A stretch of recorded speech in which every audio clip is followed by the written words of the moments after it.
Okay, hello and welcome to this episode of the LGBTQ review. This is James, I'm Beth, and we're at SQIFF. We are at SQIFF, the Scottish Queer International Film Festival in Glasgow. We're in a lovely hotel room, we've got a see-through shower, it's all happening for us. So today we're going to look at a selection of SQIFF shorts. These are called Are We Queer Yet? Do you think we're queer yet? We're getting there, yeah. Yeah? We've got the shirts.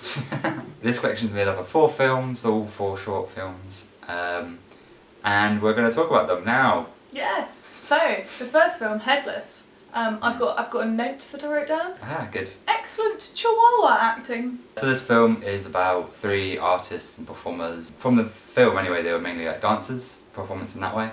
But how do you describe it? A day, like not a day in the life, but it's just like a really quick introduction to them and like their It's a spotlight of bombastic character, queer identity and gender fluidity in New York. Yeah. As a documentary, it's really good. It's like really just like snappy and sharp and colourful and really like joyous. It's really just like an enjoyable watch. I highly recommend you see it.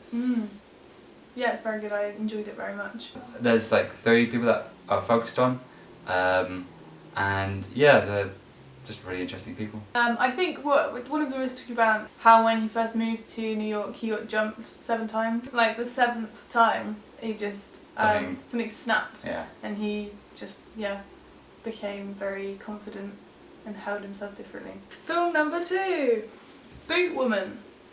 That was good. I enjoyed this film. Yeah, really good. It was strange in terms of the lineup.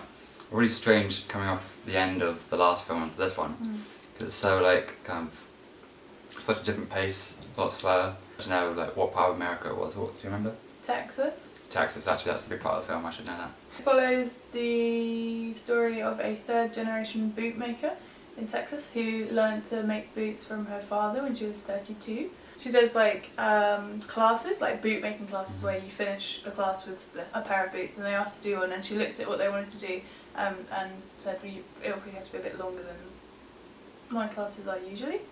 And then they did. They made the gay state boots. The bootmaker had recently done the state boots. And then they turned out so well that the bootmaker was like, oh, you should put these in a competition. Then they won the category. No, the main like thrust of the film is that she is a female bootmaker. In Texas. In Texas, which is like dominated by male bootmakers. Cowboys. Next film, Ribbons. It was made for the AIDS memorial. It follows a little boy. It starts on a fishing boat, which is slightly confusing. Yeah. But starts on a fishing boat, goes into town, goes to this bonfire that's in memory of some AIDS victims. Some films like this and that, like the subject matter and the thing they're talking about is so important, but are you critiquing that or are you critiquing the actual film itself? The film itself, I didn't find that enthralling, or like it didn't keep my attention that much. Again, like short films, if this was a feature, like it would never be a feature, but if a film had the same kind of tone or like pacing as this as a feature, I would not like it. But short film, it's like punchy, gets the message across. Yeah, good. Cool. Umbrella. Umbrella. Is about transgender people in the military in America. And were they all?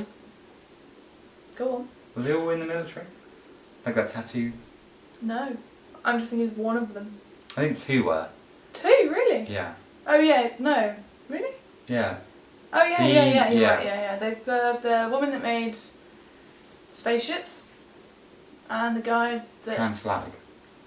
Yeah, but she was like working on spaceships. Spaceships, yeah. And the guy that feeds marshmallows to his daughters. Like obviously the problems that have happened in like the last 2 to 3 months are not covered in this. So it's kind of like this optimistic element to it, and they're talking about fighting like for bathroom rights and stuff like that. And it's just like, you're just kind of like, if only you knew like in a month's time like you'd be fighting for like your basic rights, So it's really tragic in that way.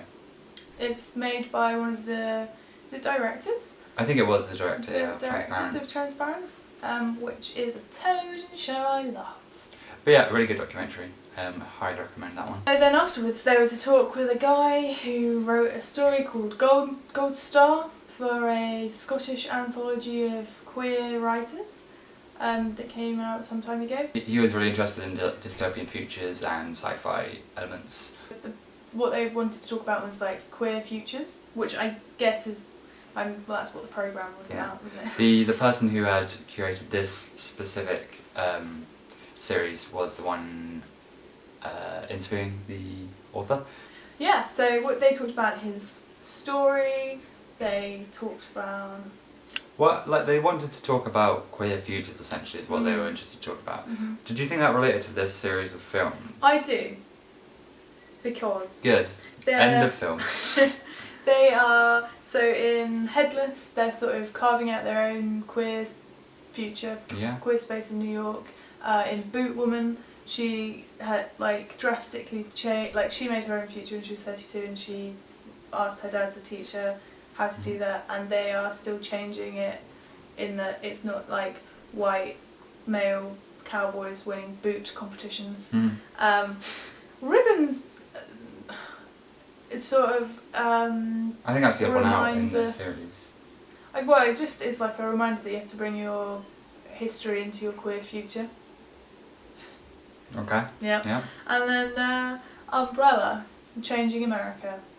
And how sad that is right now. I got quite quietly angry at him. You got really angry because he made a general statement about something he had not seen or read. I was like, generally he wasn't the best at what he was talking about. Talking about queer futures, but for some reason in their discussion of queer futures it really revolved around changing already existing books, films and like social structures. Obviously social structures have to change to make a future, but so that's what they were talking about a lot. The quite interesting point that they were talking about was that people have a easier time applying ridiculous things like zombies to Pride and Prejudice rather than a queer aspect to it, which is a fairly interesting point. I had not thought about it like that. But yeah, then... You can say the same thing about race as well, because people freak out when you like... I can't think of an example. Like remake... Well, for instance, gender, I guess. You talk about like Ghostbusters and having like a all-female cast. That seems harder to deal with than putting zombies in a classic piece of literature. That was our roundup of Are We Queer Yet? SQIFF for short. You've been watching the LGBTQ review. We've been James and Beth, and we probably still will be after this. If you like this video, give it a like, and if you didn't, give it a thumbs down, I don't mind.